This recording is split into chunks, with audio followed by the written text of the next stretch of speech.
Bismillahirrahmanirrahim. Assalamualaikum warahmatullahi wabarakatuh. Alhamdulillah, hamdan katsiran thayyiban mubarakan fih, kama yuhibbu rabbuna wa yarda. Asyhadu an la ilaha illallah wa asyhadu anna Muhammadan abduhu wa rasuluh. Amma ba'd. Jemaah Masjid Al-Hijrah rahimani wa rahimakumullah, tentunya yang kami muliakan, dan juga pemirsa Asil TV dimanapun antum dan antuna berada yang sedang menyaksikan siaran langsung pada siang hari ini. Tentunya alhamdulillah biiznillah Allah mudahkan langkah kaki kita pada hari ini untuk dapat hadir di Masjid Al-Hijrah di kawasan Markas Sunnah Nusantara Al-Hijrah, yang Allah juga berikan kenikmatan atas waktu luang dan juga keberkahan atas waktu kita, sehingga pada siang hari ini kita berkumpul bersama-sama di daurah, tentunya di majelis ilmu. Dan alhamdulillah pada kesempatan hari ini Allah mudahkan kita untuk menuntut ilmu bersama Fadilatul Syekh, guru kita Syekh Fahad bin Hasan Al-Wad'ani hafizahullahu ta'ala.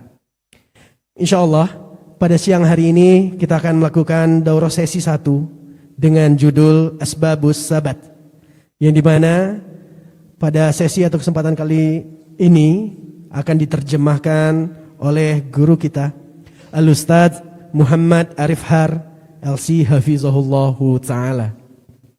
Bagi para jemaah rahimani rahimakumullah, kami harapkan untuk dapat mengikuti daurah dengan seksama dan untuk dapat mensilentkan handphone ataupun alat komunikasi, dan untuk tidak mengambil gambar ataupun video kecuali tim dokumentasi resmi dari Markas Sunnah Nusantara Al-Hijrah. Itu saja pemirsa Asil TV, insya Allah kajian ini dapat disaksikan melalui streaming live Asil TV ataupun di Asil App dan juga media streaming lainnya yang ada di layar kaca antum ataupun di alat komunikasi handphone antum dan antuna sekalian. Jazakumullah khair.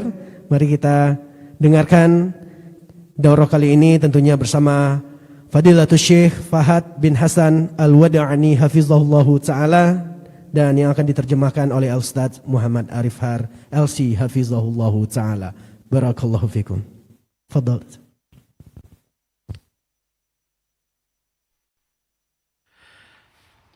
Alhamdulillahi Rabbil Alamin. Wa sallallahu wa sallama ala nabiyyina Muhammadin wa ala alihi wa sahbihi ajma'ina, amma ba'd. وأشهد أن لا إله إلا الله وحده لا شريك له وأشهد أن محمدا عبده ورسوله المبعوث رحمة للعالمين، عبد لا يعبد ورسول لا يكذب، صلى الله عليه وعلى آله ومن تبعهم بإحسان إلى يوم الدين، أما بعد. أيها الأحبة الفضلاء، مرحبا بهذه الوجوه الطيبة المتوضئة المتلألئة التي اجتمعت لسماع مجلس من المجالس التي يذكر فيها الله. كيف لا وهي هذه المجالس رياض الجنة، كما أخبرنا النبي صلى الله عليه وسلم بقوله: إذا مررتم برياض الجنة فارتعوا. قيل: يا رسول الله وما رياض الجنة؟ قال: حلق الذكر. أولا نحمد الله الذي جمعنا، فلولا توفيق ربنا جل وعلا لما اجتمعنا، فالذي خلق في قلوبنا الهداية لهذا المجلس هو الله جل وعلا، فينبغي علينا أن نشكر الله عز وجل على آلائه ونعمه الدينية والدنيوية، فالحمد لله والشكر له، والحمد لله الذي بنعمته تتم الصالحات.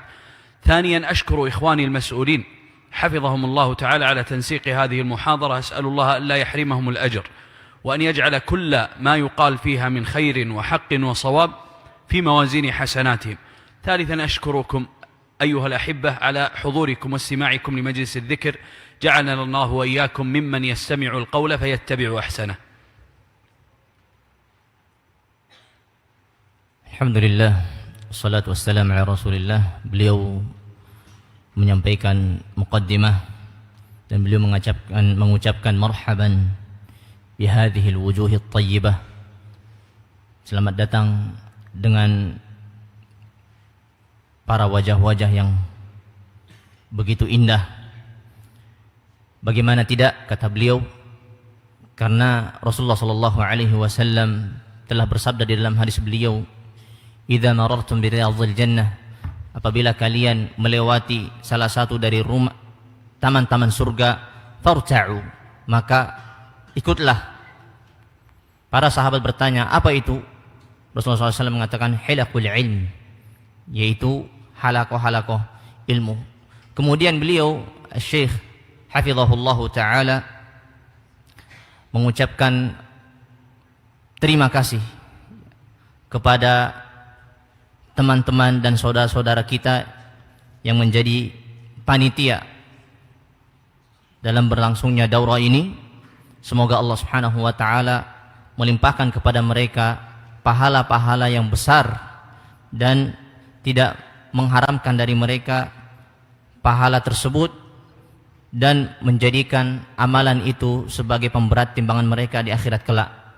Kemudian beliau juga berterima kasih kepada semua yang hadir, yang sudah menyempatkan waktu dan menyisihkan waktu yang mereka punya untuk menghadiri majelis ini. Semoga Allah Subhanahu wa taala membalas kebaikan antum semuanya dan memudahkan hal itu untuk sampai kepada surga Allah Subhanahu wa taala. أيها الأحبة، إن موضوعنا الذي اجتمعنا لأجله هو من الأهمية بمكان، وهو الكلام عن أسباب الثبات على دين الله عز وجل. فإن الفتن عظيمة، لا سيما فتن الشبهات والشهوات. ففتن الشبهات التي تحرف الإنسان عن دينه فتجعله والعياذ بالله مبتدعا، بل وتجعلهم أحيانا كافرا خارجا من ملة الإسلام. وكذلك فتن الشهوات التي تجعل الإنسان غارقا فيما يغضب الله عز وجل ويسخطه من الشهوات التي تبعد الإنسان عن طاعة الله عز وجل وتجعله متقاعسا. فكان لزاما أن نتدارس نحن وإياكم أسباب الثبات، وكما قلت لكم إنها مهمة جدا. كيف لا ورسولنا وقدوتنا وإمامنا صلى الله عليه وسلم محتاج إلى تثبيت الله عز وجل له. الله عز وجل يقول لنبيه صلى الله عليه وسلم: ولولا أن ثبتناك لقد كدت تركن إليهم شيئا قليلا. يعني لولا أن ثبتك الله عز وجل لقد كدت تميل إليهم شيئا قليلا. فرسولنا محتاج إلى تثبيت الله، نحن من باب أولى محتاجون إلى تثبيت الله عز وجل، محتاجون إلى مدارسة أسباب الثبات حتى نثبت ونلقى الله عز وجل بهذا الدين القويم ونكون على صراطه المستقيم. Baik. Beliau mengatakan hafizahullah, sesungguhnya tema yang kita bahas pada siang hari ini sangat-sangatlah penting, yaitu berkaitan dengan keteguhan kita di atas agama Allah Subhanahu wa taala.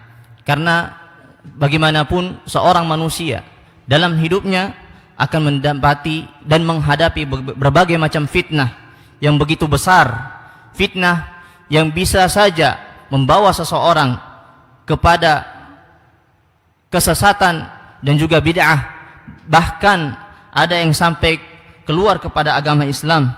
Sehingga pembahasan kita kali ini sangatlah penting, dan Allah Subhanahu wa taala telah berfirman di dalam Al-Qur'an mengatakan kepada Rasulullah sallallahu alaihi wasallam, "Walaula an thabbatnaka laqad kitta tarkanu ilaihim syai'an qalila idzan la'adzaqnaka dhi'fal hayati wa dhi'fal mamat thumma la tajidu laka 'alaina nasira." Yang artinya, dan sekiranya kami tidak memperteguh hatimu, niscaya engkau hampir saja condong sedikit kepada mereka. Jika demikian, tentu akan kami rasakan kepadamu siksaan berlipat ganda di dunia dan berlipat ganda setelah meninggal dunia, dan engkau wahai Muhammad tidak akan mendapat seorang penolong pun terhadap kami. أيها الأحبة، من أعظم أسباب الثبات على دين الله عز وجل أن تطلبها من الذي يثبتك. فالذي يثبتنا على الدين والذي يثبتنا على الدين هو ربنا جل وعلا، فتسأل ربك عز وجل أن يثبتك على هذا الدين. ولذا يقول المسلم في كل صلاة: اهدنا الصراط المستقيم. هذا من الدعوات التي تثبتك على الدين. تأمل هذا الدعاء: اهدنا الصراط المستقيم. فأنت محتاج إلى تثبيت الله. يقول النبي صلى الله عليه وسلم كما روى الطبراني بإسناد صحيح لشداد بن أوس قال: يا شداد بن أوس، إذا رأيت الناس يكنزون الذهب والفضة، يعني يحرصون على جمع الدنيا، فاكنز هؤلاء الكلمات. النبي صلى الله عليه وسلم يقولها لشداد بن أوس. ما هي هذه الكلمات؟ قال: اللهم إني أسألك الثبات على الأمر، تثبت على هذا الدين، والعزيمة على الرشد، يعني أن توفقني إلى الجد والاجتهاد لطاعتك، والثبات والعزيمة على الرشد. قال: وأسألك موجبات رحمتك وعزائم مغفرتك، يعني أسألك يا رب أن تجعلني ممن يوفق للعمل إلى العبادات التي أكون من أهل رحمتك، تشملني رحمتك إذا عملتها، وعزائم مغفرتك، أن تجعلني ممن يفعل ما يوجب مغفرة ذنوبي. هذا من أعظم ما يفعله المسلم ليثبت على دين الله عز وجل. بل رسولنا صلى الله عليه وسلم كان يكثر أن يقول في سجوده: يا مقلب القلوب ثبت قلبي على دينك. رسولنا صلى الله عليه وسلم المبعوث من الله عز وجل، الذي بعثه الله عز وجل يدعو ربه أن يسأله الثبات على الدين. كم مرة تدعو ربك في اليوم والليلة أن يثبتك على هذا الدين؟ ينبغي علينا أن نعتني غاية العناية. إن الناظر إلى بعض أحوال المسلمين يجد شيئا عجبا. تجد بعض المسلمين كأنه سيموت على هذا الدين، كأنه يعني لا خوف عليه من الشرك، لا خوف عليه من البدعة، لا خوف عليه من الانحراف إلى المعاصي وغيرها. ينبغي علينا أن ندعو الله دعاء الغريق الذي الآن يغرق في البحر وليس له معين إلا الله عز وجل. ينبغي علينا أن ندعو الله دعاء الغريق أن يثبتنا على دينه القويم وصراطه المستقيم. أحسن الله إليكم. Syekh hafizahullah wafaqah mengatakan, oleh karenanya ada beberapa hal yang bisa memperteguh kita di atas ketaatan kepada Allah Subhanahu wa taala, dan yang paling pertama dan yang paling penting kata beliau adalah an tatlubaha minallah, yaitu meminta kepada Allah Subhanahu wa taala agar kita diberikan keteguhan di atas ketaatan kepada Allah. Dan kita sangat butuh atas hal tersebut karena Nabi SAW pernah mengatakan kepada Shaddad ibn Aus, beliau mengatakan, ya Shaddad, wahai Shaddad, apabila bagaimana engkau melihat manusia semuanya berlomba-lomba untuk mencari emas beserta perak. Kemudian beliau mengajarkan kepada Shaddad dengan suatu doa agar beliau diberikan kekokohan, di mana beliau mengatakan, as'aluka tsabat, wahai Allah, aku memohon kepadamu keteguhan di atas agama, wal azimata 'ala rusyd, dan kekuatan di atas kebenaran, wa as'aluka mujibati rahmatik, dan aku memohon kepadamu hal-hal yang mendatangkan rahmat dan kasih sayangmu, wa azaima maghfiratik, dan juga hal-hal yang bisa mendatangkan ampunanmu. Dan Nabi SAW sangat sering berdoa di dalam sujud beliau, di mana beliau mengatakan dan berdoa, Allahumma ya muqallibal qulub, tsabbit qalbi ala dinik. Wahai Allah, ya Allah, Zat yang membolak-balikkan hati, mantapkanlah hatiku, kokohkanlah hatiku di atas agamamu. Dan dia adalah Rasulullah sallallahu alaihi wasallam. Beliau tidak sama sekali takut terhadap kemaksiatan dan juga kekufuran, akan tetapi beliau terus-menerus berdoa, mengharap kepada Allah, meminta kepada Allah agar diberikan keteguhan di atas ketaatan kepada Allah Subhanahu wa taala. أيها الأحبة، ومن أعظم أسباب الثبات على دين الله عز وجل أن تثبت على هذا التوحيد والإيمان. فإن المسلم إذا عرف توحيد الله عز وجل حقا والإيمان به صدقا ثبت على دينه القويم. يقول الله عز وجل: يثبت الله الذين آمنوا يعني المؤمنين بربهم جل وعلا. يثبت الله الذين آمنوا بالقول الثابت في الحياة الدنيا وفي الآخرة، ويضل الله الظالمين ويفعل الله ما يشاء. فمن أعظم أسباب الثبات أن تكون مؤمنا بالله تبارك وتعالى. الإيمان بالله ليس شعارا نرفعه ونطقا باللسان فقط، بل هو قول باللسان واعتقاد بالقلب وعمل بالجوارح. ولا يكون العبد مؤمنا بالله تبارك وتعالى إلا إن حقق 4 أمور بها يكون مؤمنا بالله عز وجل. الأمر الأول أن يؤمن بوجود الله عز وجل، الله عز وجل موجود سبحانه عز وجل. كذلك تؤمن بأنه رب كل شيء، الخالق المدبر المتصرف لهذا الكون، الذي لا يخرج أحد في هذا الكون عن ملكه سبحانه عز وجل، المتصرف في كل شيء بلا منازع. كذلك أن تؤمن أن العبادة حقه وحده لا شريك له، فصرف العبادة لله إخلاص وتوحيد، وصرفها لغير الله شرك وتنديد، ولأجلها خلقنا ولأجلها أرسلت الرسل وأنزلت الكتب. فتؤمن بهذه. أيضا تؤمن بأن له الأسماء الحسنى والصفات العلى على ما ثبت في الكتاب وصحيح السنة. فإذا علمت أن الله عز وجل من أسمائه الرقيب ومن صفاته يراقب خلقه، حينئذ لا تدعوك نفسك إلى فعل المعصية، تعلم أنه يراقبك وأنه يراك ويبصرك ومحيط بك سبحانه عز وجل. من أعظم ما يثبت المرء على دينه أن يعرف الإيمان بالله عز وجل بهذه الأمور ال4. Beliau hafizahullah ta'ala mengatakan poin yang kedua yang mampu, yang bisa membuat seseorang teguh dan kokoh di atas agama Allah Subhanahu wa taala, yaitu an yathbuta ala hadha tauhid wal iman, yaitu kokoh di atas tauhid dan juga keimanan. Allah Subhanahu wa taala berfirman di dalam Al-Qur'an, "Yuthabbitullahu alladhina amanu bil qawli tsabit." Allah Subhanahu wa taala mengokohkan orang-orang yang beriman dengan ucapan-ucapan yang kokoh fil hayatid dunya, di kehidupan dunia, wa yudhillullahu adh-dhalimin, dan Allah Subhanahu wa taala menyesatkan orang-orang yang zalim, wa yaf'alullahu ma yasha, dan Allah Subhanahu wa taala melakukan apa yang Allah Subhanahu wa taala kehendaki. Oleh karenanya ikhwati fiddin, sesungguhnya seorang mukmin hendaknya dia beriman kepada Allah Subhanahu wa taala, dan tentunya iman tidak hanya sekedar ucapan, laisa mujarradun nutq, melainkan kata beliau wala yakunu mu'minan illa bi 4 umur. Seorang mukmin tidak akan dikatakan beriman kecuali dengan 4 hal. Yang paling pertama kata beliau, mengimani bahwasanya Allah Subhanahu wa taala ada. Allah Subhanahu wa taala ada.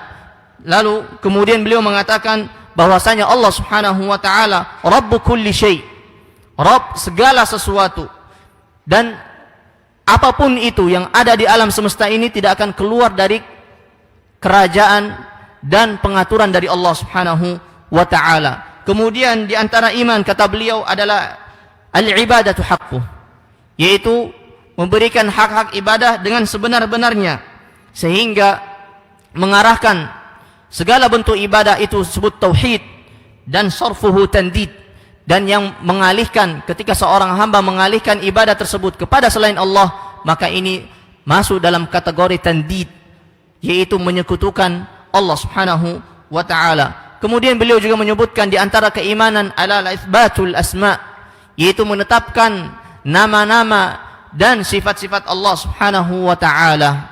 Dan hal ini ya ikhwan, ya, sangat penting untuk kita praktekkan, khususnya dalam keimanan kita, sehingga kita kokoh di atas ketaatan pada Allah Subhanahu wa ta'ala. أيها الأحبة، ومن أعظم أسباب الثبات على دين الله عز وجل أن تكون مطيعا لنبيك ورسولك وقدوتك الذي أمرك الله عز وجل بطاعته واتباعه، وهو الرسول صلى الله عليه وسلم. فإن المتمسك بسنته والمطيع له يثبته الله عز وجل على الدين، كيف لا؟ وطاعة النبي صلى الله عليه وسلم طاعة لله. هذا أول فضائل طاعة النبي صلى الله عليه وسلم، أنك بطاعتك له تطيع الله عز وجل. يقول الله عز وجل: من يطع الرسول فقد أطاع الله. ثانيا أيها الأحبة، أن طاعة الرسول صلى الله عليه وسلم من أعظم أسباب حصول رحمة الله عز وجل.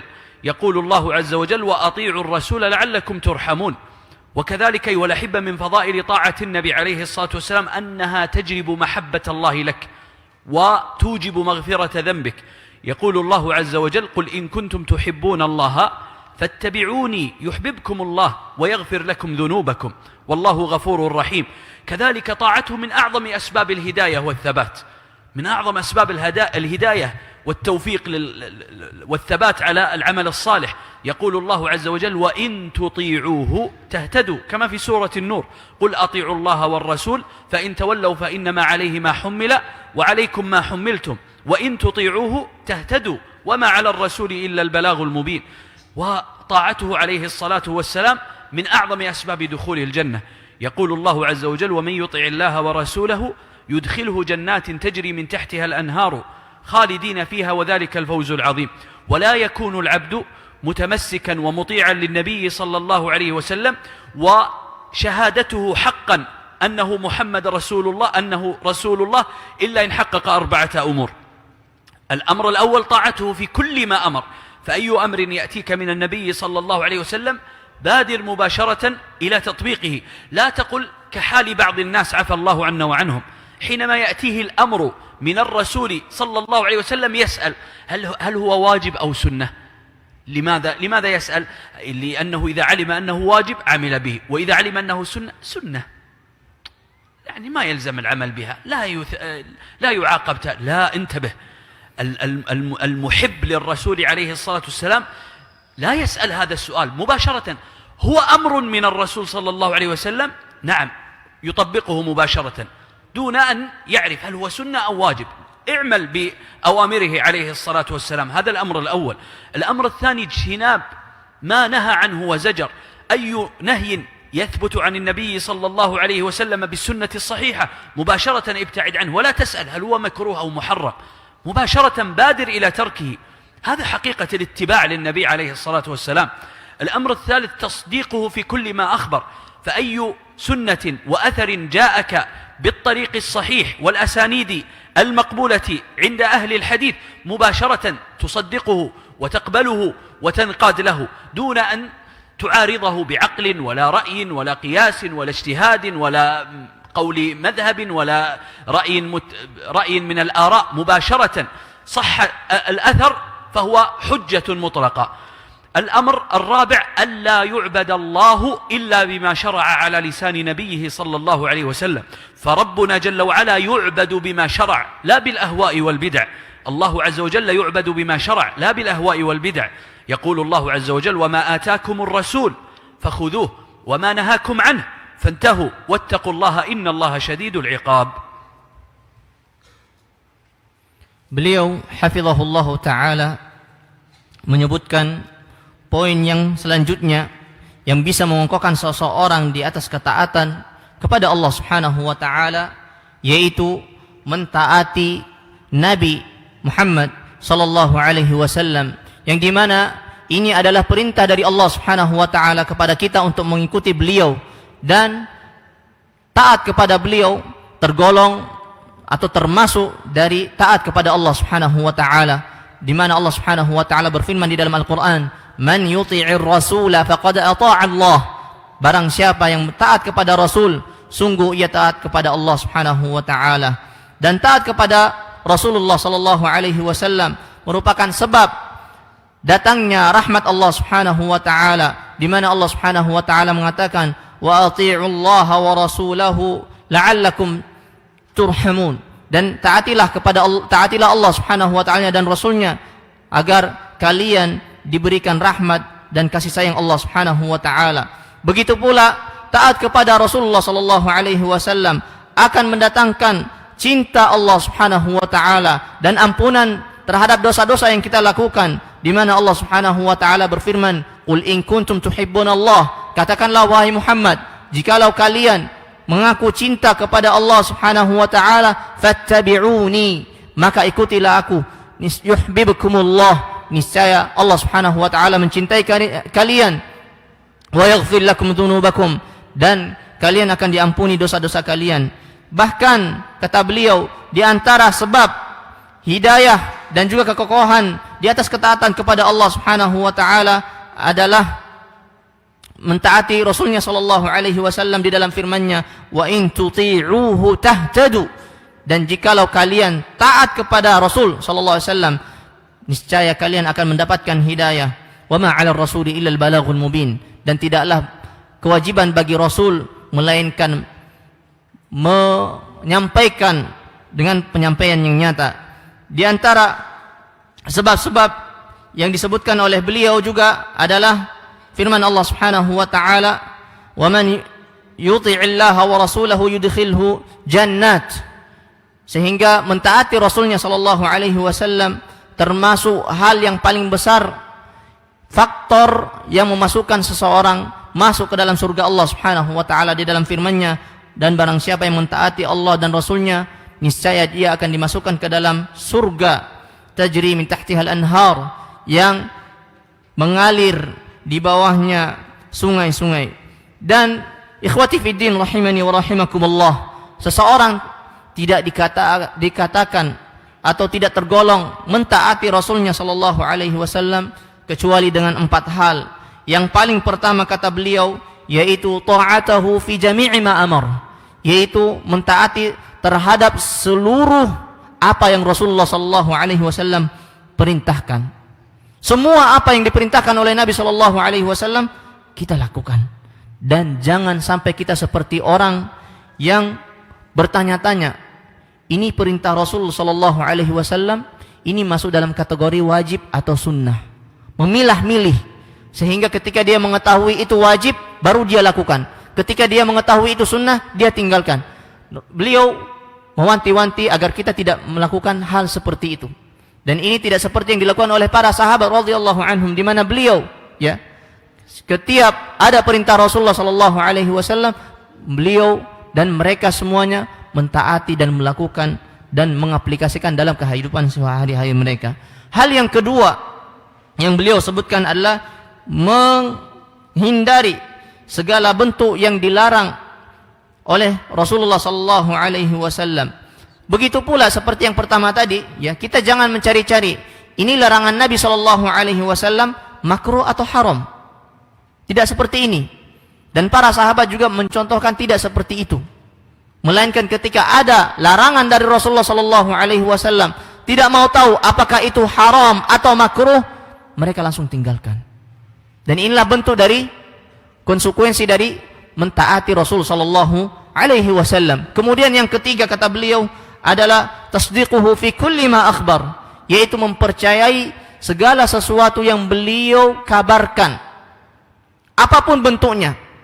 Apabila hadis-hadis sahih telah menyebutkan mengenai tentang hal-hal yang dikabarkan oleh Nabi sallallahu alaihi wasallam, baik itu yang belum terjadi ataupun yang akan terjadi di masa mendatang, maka kita harus mempercayai kabar tersebut. Dan kita tidak boleh menghadapi segala sesuatu yang dikabarkan oleh Nabi sallallahu alaihi wasallam dengan ucapan ini pendapatnya si fulan, Imam fulan mengatakan demikian. Tidak seperti itu hakikatnya seorang muslim. Ketika ada hal yang dikabarkan oleh Nabi sallallahu alaihi wasallam, maka seperti seketika itulah seorang muslim harus mempercayai kabar tersebut. Kemudian hal yang keempat yang beliau sebutkan adalah alla yu'badallah illa bima syara'.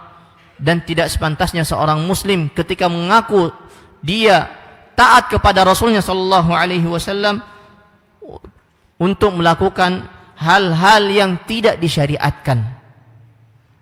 Sehingga semua hal yang dilakukan oleh seorang muslim dan tidak ada tuntunannya oleh Nabi sallallahu alaihi wasallam, ditakutkan dia masuk dalam kategori melakukan hal-hal yang bid'ah, hal yang baru yang belum pernah dikerjakan atau dituntunkan atau dikabarkan oleh Nabi sallallahu alaihi wasallam. Dan jelas Allah Subhanahu wa taala mengatakan di dalam Al-Qur'an, "Wa ma atakumur rasulu fakhudhuh."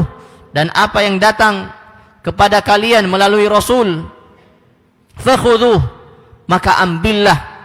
Wa ma nahakum anhu fantahu. Dan apa yang beliau sallallahu alaihi wasallam larang, maka berhentilah atau tinggalkanlah. أيها الأحبة، ومن أعظم أسباب الثبات على دين الله عز وجل أن تكثر من ذكر الله سبحانه عز وجل، فإن ذكر الله عز وجل له شأن عظيم وأثر كبير في تثبيت قلب المؤمن على دين الله تبارك وتعالى.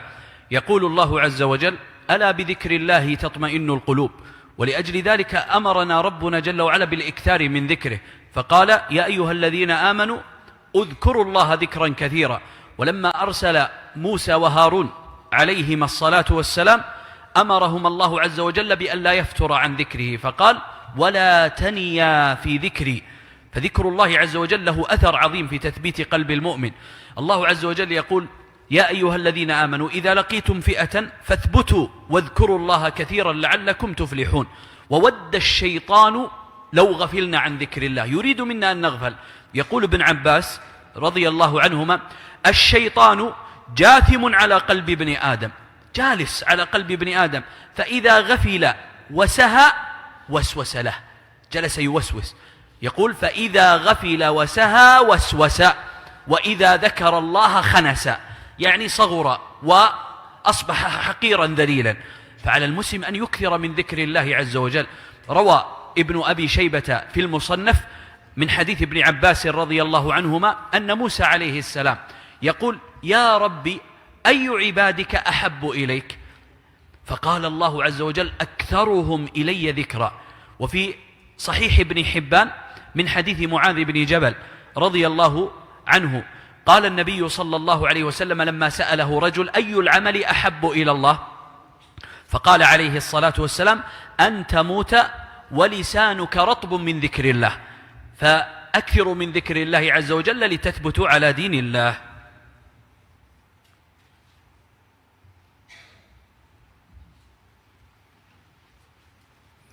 Beliau hafizahullah ta'ala mengatakan hal yang selanjutnya yang bisa menguatkan dan mengokohkan seseorang di atas ketaatan kepada Allah subhanahu wa ta'ala adalah memperbanyak dari berzikir kepada Allah, karena pengaruh zikir kepada Allah subhanahu wa ta'ala sangatlah besar dan ia memiliki kedudukan tersendiri di sisi Allah subhanahu wa ta'ala. Allah subhanahu wa ta'ala berfirman di dalam Al-Quran: ala bidzikrillah tatma'innul qulub.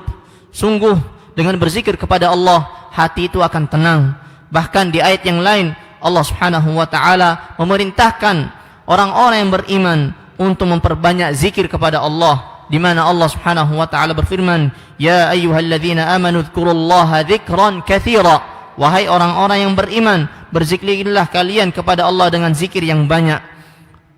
Bahkan di dalam kisah di mana Nabi Musa alaihi salam diperintahkan oleh Allah untuk senantiasa tidak bosan untuk berzikir kepada Allah, di mana Allah mengatakan: wala taniya fi dzikri, dan janganlah engkau bosan untuk berzikir kepadaku. Dan Allah subhanahu wa ta'ala juga berfirman terkhusus untuk orang-orang yang beriman, di mana Allah mengatakan: ya ayyuhalladzina amanu idza laqitum fi'atan fathbutu. Wahai orang-orang yang beriman, apabila kalian menghadapi suatu kaum, suatu kelompok, maka kokohlah, wadhkurullaha, dan berbanyaklah zikir kepada Allah subhanahu wa ta'ala.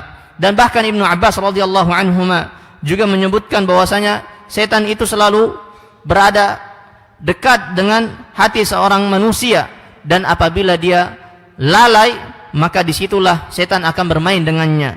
Dan apabila dia senantiasa berzikir kepada Allah, mengingat Allah subhanahu wa ta'ala, maka seketika itu setan tidak akan berani dengannya. Kemudian Rasulullah sallallahu alaihi wasallam pernah menyebutkan di dalam hadis qudsi, di mana Rasulullah sallallahu alaihi wasallam menyebutkan, dan ada yang bertanya: wahai Rabb, apa amalan yang paling engkau cintai, atau hamba siapa yang paling engkau cintai?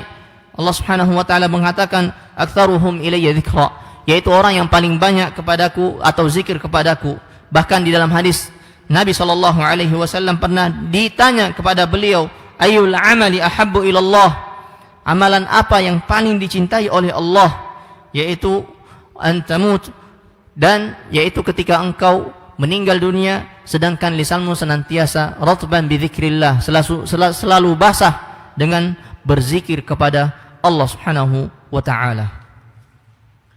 أيها الأحبة، ومن أعظم أسباب الثبات على دين الله تبارك وتعالى أن تكون عاملا للطاعات مبتعدا عن المعاصي. العمل الصالح الله عز وجل يقول ولو أنهم فعلوا ما يوعظون به لكان خيرا لهم وأشد تثبيتا. يعني كثير منا الآن حينما نقلب الجوال ما شاء الله يخرج لنا الأستاذ الفلاني والعالم الفلاني والشيخ الفلاني ويعظنا ويتكلم بموعظة، ثم ما هي إلا موعظة وقتية وننسى كلامه.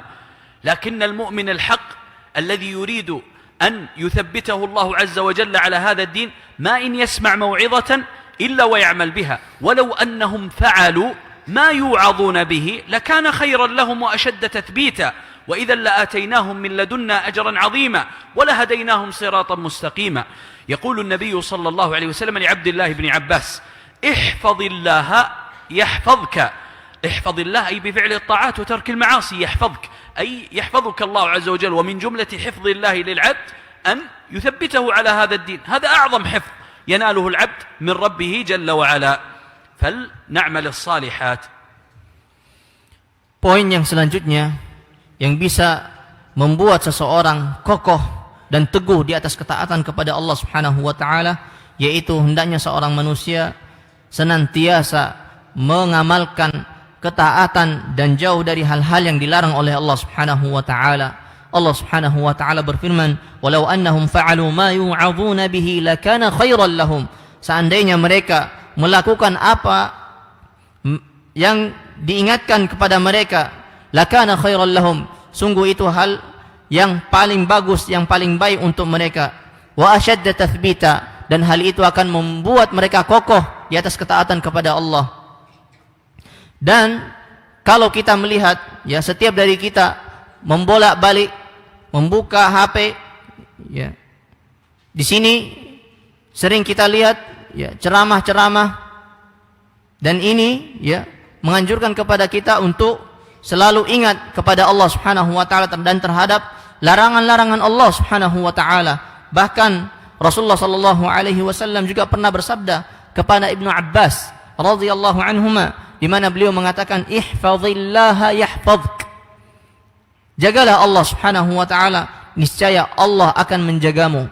Dan di sini adalah janji dari Rasulullah sallallahu alaihi wasallam kepada seorang manusia, seorang muslim yang senantiasa menjaga aturan-aturan Allah, maka dia akan senantiasa dijaga oleh Allah Subhanahu wa taala. أيها الأحبة، ومن أعظم أسباب الثبات على دين الله عز وجل أن نقبل على كتابه، أن نكون من أهل القرآن قراءة وتلاوة وحفظا وتدبرا وعملا وتحاكما واستشفاء. فإن القرآن الكريم أنزله ربنا جل وعلا وجعل من جملة مقاصد نزوله أن يثبتنا به، أن نقبل عليه ويثبتنا به.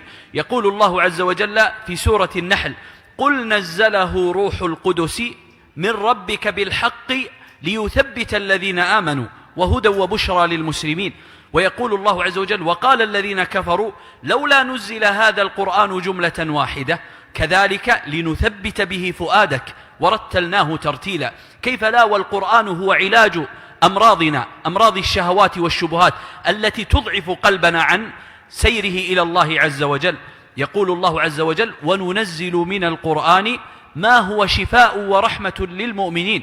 ويقول عن القرآن قل هو أي القرآن للذين آمنوا هدى وشفاء. قل هو للذين آمنوا هدى وشفاء كما قال في سورة فصلت. فإذا أقبلنا على القرآن وقرأنا ما فيه من المواعظ والزواجر انزجرنا والترغيب رغبنا وعملنا. قال الله عز وجل نبئ عبادي أني أنا الغفور الرحيم وأن عذابي هو العذاب الأليم. بذلك أي بإقبالنا على القرآن يثبتنا الله عز وجل على الدين. Beliau hafizahullah ta'ala menambahkan poin yang selanjutnya yang bisa membuat seseorang kokoh di atas agama dan juga ketaatan pada Allah Subhanahu wa taala, yaitu hendaknya seorang muslim an yuqbil ala kitabillah azza wa jal, yaitu hendaknya ia menghadapi atau selalu bersemangat untuk mempelajari Al-Quran, kalamullah, baik itu secara bacaan ataupun hafalan, bahkan mentadabburinya dan mempelajari makna dan kandungannya. Bahkan tujuan dari diturunkan Al-Quran yaitu agar kita kokoh di atas agama Allah Subhanahu wa taala. Allah Subhanahu wa taala berfirman, "Qul nazzalahu ruhul qudus min rabbik." Katakanlah, Allah Subhanahu wa taala diturunkan ruh Al-Quran melalui ruhul qudus min rabbik, dari Rabbmu, liyuthabbit bihi fuadak, untuk mengokohkan hatimu. Bahkan di dalam ayat yang lain Allah Subhanahu wa taala mengatakan, wa qala alladziina kafaru laula nuzila hadzal Qur'an jumlatan wahidah. Berkata orang-orang yang kafir, seandainya tidakkah Al-Quran ini turun jumlatan wahidah, sekaligus, kadzalika linutsabbita bihi fuadak, melainkan Al-Quran ini diturunkan secara bertahap. Demi apa? Linutsabbita bihi fuadak, untuk menenangkan dan mengokohkan hatimu, kata Allah Subhanahu wa taala kepada Nabi sallallahu alaihi wasallam. Begitu juga ketika seorang hamba sudah mulai mempelajari, mentadabburi tentang Al-Quran, maka Al-Quran itu sendiri akan menghalangi dia dari penyakit-penyakit syubhat dan syahwat, di mana Allah Subhanahu wa taala mengatakan di dalam Al-Quran, wa nunazzilu minal Qur'ani ma huwa shifaa, dan kami turunkan Al-Quran di mana Al-Quran itu adalah obat atau penyembuh. Dan di ayat yang lain Allah Subhanahu wa taala mengatakan, qul huwa lil ladzina amanu hudan wa shifaa, katakanlah Al-Quran itu bagi orang-orang yang beriman adalah hidayah dan juga penyembuh. Dan Nabi SAW diperintahkan oleh Allah Subhanahu wa taala di dalam Al-Quran, di mana Allah mengatakan kepada beliau, nabbi ibadi anni anal ghafurur rahim wa anna azabi huwal azabul alim. Kabarilah kepada hamba-hambaku bahwasanya aku adalah zat yang maha pengasih, yang mengampuni, yang juga maha pengasih. Wa anna azabi huwal azabul alim, dan bahwasanya azabku adalah azab yang sangat pedih. Sehingga ketika seorang hamba senantiasa mengamalkan ketaatan dan menjauhi segala bentuk larangan dari Allah Subhanahu wa taala, dan juga ketika dia mulai mempelajari Al-Quran, maka dia akan diberikan keteguhan, kekuatan dan kekokohan di atas ketaatan kepada Allah Subhanahu wa ta'ala. أيها الأحبة، ومن أعظم أسباب الثبات على دين الله عز وجل مصاحبة الصالحين، فإن مصاحبتهم عون على طاعة الله عز وجل. كيف لا وربنا جل وعلا يوصي نبيه صلى الله عليه وسلم بصحبتهم. يقول الله عز وجل في سورة الكهف، واصبر نفسك مع الذين يدعون ربهم بالغداة والعشي يريدون وجهه. في سنن أبي داود بإسناد صحيح من حديث أبي هريرة رضي الله عنه، يقول النبي صلى الله عليه وسلم، المؤمن مرآة أخيه والمؤمن أخو المؤمن يحفظه قال يعني يحوطه من ورائه ويحفظ عليه ضيعته، أو كما قال صلى الله عليه وسلم. ومعنى يحفظ عليه ضيعته يعني يحفظه ويصونه، فلا إذا وقع في معصية ينصحه، إذا وقع في ذنب يذكره بأنه ذنب ويصونه من ورائه، أي يدافع عنه. وأيضا في سنن أبي داود بإسناد حسن من حديث أبي هريرة رضي الله عنه، يقول النبي صلى الله عليه وسلم، المرء على دين خليله صديقه فلينظر أحدكم من يخالل. إن صاحبت السيئين أصبحت سيئا، وإن صاحبت الطيبين أصبحت طيبا. ولو قصرت بك نفسك ذكروك وأعانوك على طاعة الله، فاصحب الصالحين.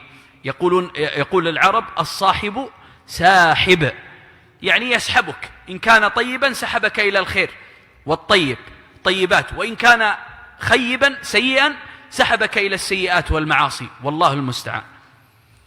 Hal yang selanjutnya yang beliau sebutkan poin yang bisa membuat seseorang kokoh dan kuat di atas ketaatan kepada Allah Subhanahu wa taala adalah musahabatus salihin, yaitu berteman dengan orang-orang yang saleh. Kenapa demikian? Karena berteman dengan orang-orang saleh akan membantu seseorang agar senantiasa dia taat kepada Allah Subhanahu wa taala. Bagaimana tidak? Peran seorang teman itu akan selalu mengingatkan kita kepada ketaatan, dan ketika kita melakukan kesalahan, hal tersebut atau teman tersebut akan senantiasa mengingatkan kita dari kesalahan kita. Bahkan Allah Subhanahu wa taala mengatakan di dalam surat Al-Kahf, "Wasbir nafsaka ma'al ladzina yad'una rabbahum bil ghadati wal 'ashyi yuriduna wajhah." Dan sabarkanlah dirimu bersama orang-orang yang berdoa kepada Rabb mereka, baik itu di pagi ataupun di petang hari. Mereka mengharapkan pahala dan wajah dari Allah Subhanahu wa taala. Bahkan di dalam Sunan Abi Daud, Rasulullah sallallahu alaihi wasallam pernah bersabda, "Al-mu'minu mir'atu akhih." Seorang mukmin itu cermin bagi saudaranya. Ketika dia melakukan kebaikan atau ketika dia berada di hal yang biasa, dia akan selalu mengingatkan temannya, dan apabila dia melakukan kesalahan dia selalu mengingatkannya. Kemudian Nabi SAW juga mengatakan di dalam hadis beliau, "Al-mar'u ala dini khalilih," yaitu seorang hamba tergantung terhadap akhlak dan agama temannya. Bagaimana akhlak temannya? Apabila dia buruk, maka dia pun akan terjerumus dalam keburukan, dan apabila ia baik, temannya baik, maka dia akan senantiasa diajak kepada kebaikan. Bahkan di dalam pepatah Arab disebutkan as-sahibu sahib, di mana artinya itu adalah teman itu dialah yang akan menyeret. Sehingga ketika teman kita itu baik, maka dia akan menyeret kita atau mengarahkan atau membawa kita kepada kebaikan. Namun apabila teman kita itu buruk pun, kita akan diseret dan juga dibawa dan diarahkan kepada keburukan. أيها الأحبة، ومن أعظم أسباب الثبات على دين الله عز وجل أن تبتعد عن مواقع الفتن، فتبتعد منها. أي فتنة تعرف أنك ستضعف أمامها ابتعد عنها مباشرة، لا سيما أيها الأحبة فتن الشهوات، فتن الشبهات، كلها ابتعد عنها ما دام أنك لن تستطيع الثبات. حتى لو كنت تستطيع ابتعد منها يا أخي، ابتعد عن كل ما يؤذيك، كما روي عن عمر: اعتزل ما يؤذيك. يقول النبي صلى الله عليه وسلم كما في سنن أبي داود بإسناد صحيح: من سمع بالدجال فلينأ عنه. الدجال فتنة من الفتن، من سمع بالدجال فلينأ عنه، يعني يبتعد منه. فوالله إن الرجل ليأتيه ويحسب أنه مؤمن فيتبعه مما يبعث من الشبهات. أعوذ بالله، يعني يأتيه واحد مؤمن طائع ثم يريد أن يقابل الدجال، يعني يقف أمام الفتنة، ما إن يقف أمامه إلا ويتبع الدجال، يكون من أتباعه الضالين. لماذا؟ لقوة الشبهات. القلوب أيها الأحبة ضعيفة، خلقت يعني من لحم، لا تستطيع الوقوف أمام هذه الفتن، فيبتعد عنها المسلم. قال العلماء: ويقاس على الدجال كل فتنة من فتن الشهوات والشبهات، يبتعد عنها المسلم ويعتزل. وأنت اعرف نفسك، فإن بعض الناس ضعيف، لا سيما إذا دخل مواقع الفتن هذه، مواقع التواصل الاجتماعي، يقلب يمينا ويسارا وما يريد البحث عن مسألة شرعية، ما إن يلبث إلا وهو يتابع أعوذ بالله ما حرم الله عز وجل. وأبصر الناس بنفسك هو أنت أبصر بنفسك، بل الإنسان على نفسه بصيرة، فأنت أبصر بنفسك. فإذا رأيت من نفسك أنها يا أخي ابتعد منها، هذا الذي سيبعدني من الله عز وجل أبتعد منه ولا ندم عليه. فيحرص المسلم على قلبه ويبتعد من مواقع الفتن.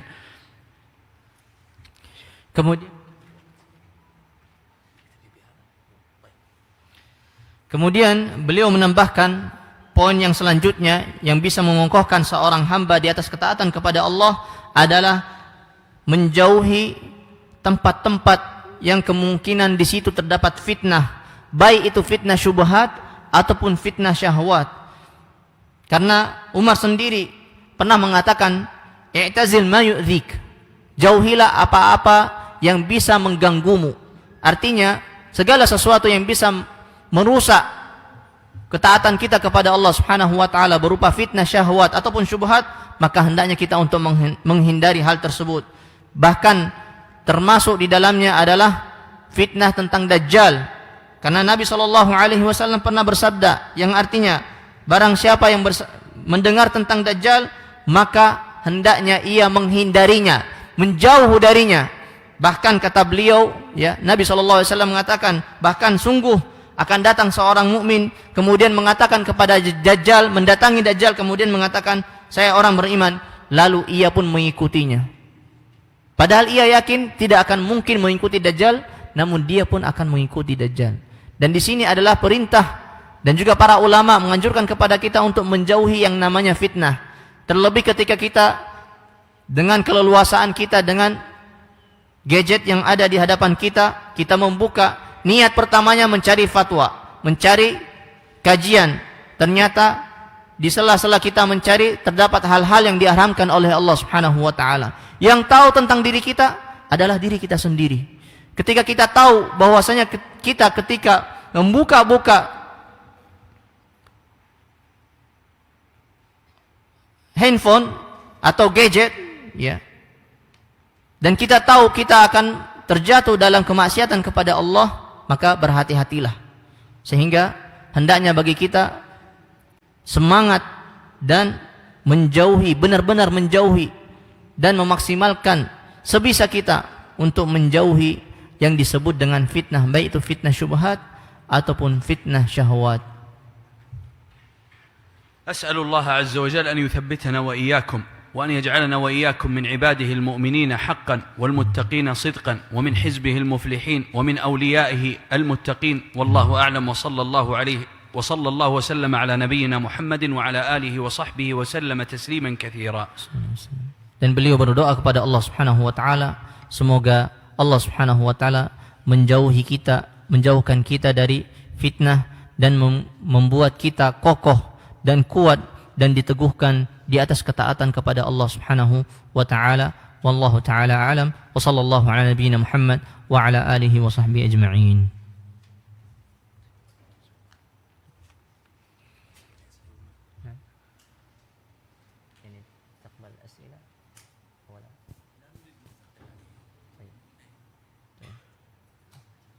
Jazakumullah khair.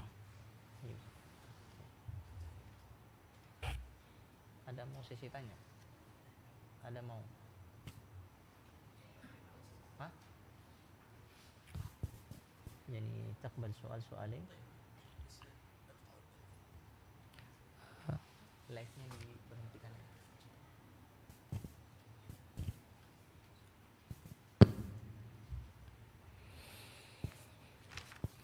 Live-nya diberhentikan. Kemudian beliau silahkan mau bertanya satu atau dua orang. Live-nya diberhentikan. Kemudian kalau mau bertanya satu atau dua orang aja. Satu pertanyaan atau dua pertanyaan.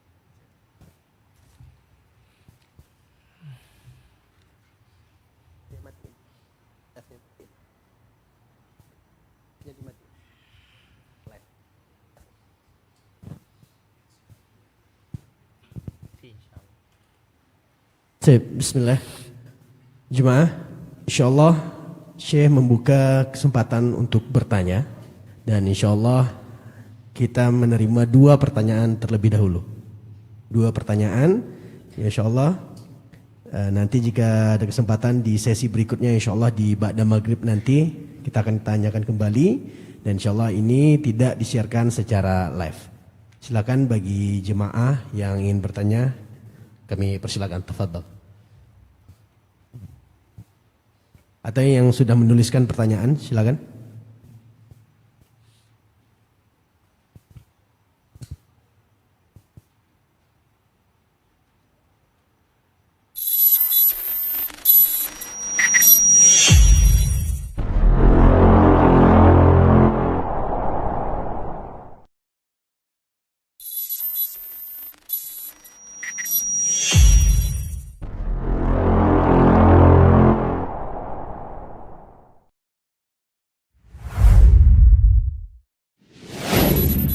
Assalamualaikum warahmatullahi wabarakatuh. Saudara-saudariku, para pemirsa Hasil TV dimanapun Anda berada, rahimani wa rahimakumullah.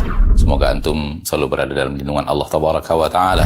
Dan semoga kesehatan, keberkahan, rahmat dan nikmat Allah Tabaraka wa Ta'ala selalu meliputi Anda semuanya.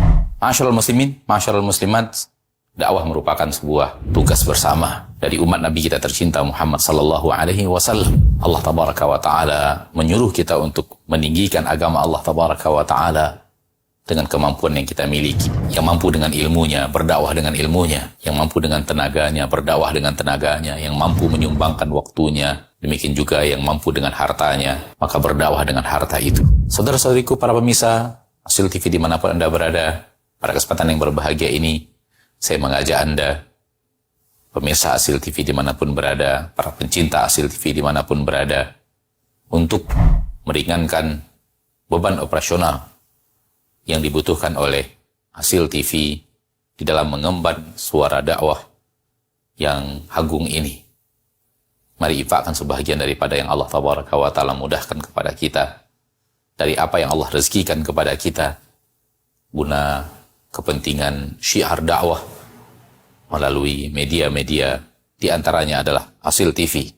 Melalui Hasil TV, sangat banyak saudara-saudari kita kaum muslimin dan muslimat yang bisa mendapatkan dakwah di bumi yang sangat jauh, di negeri yang sangat terpencil. Bahkan tidak sedikit dari mereka yang mendapatkan hidayah kepada sunnah Rasulullah SAW melalui media Hasil TV yang kita cintai. Semoga apa yang antum berikan merupakan pembuka kebaikan, merupakan pembuka hidayah bagi saudara-saudari antum menuju jalan yang sesuai dengan sunnah Nabi kita tercinta SAW, sehingga di akhirat mendapatkan pahala bagaikan seorang yang di tangannya Allah Tabaraka wa Ta'ala bukakan hidayah kepada seseorang.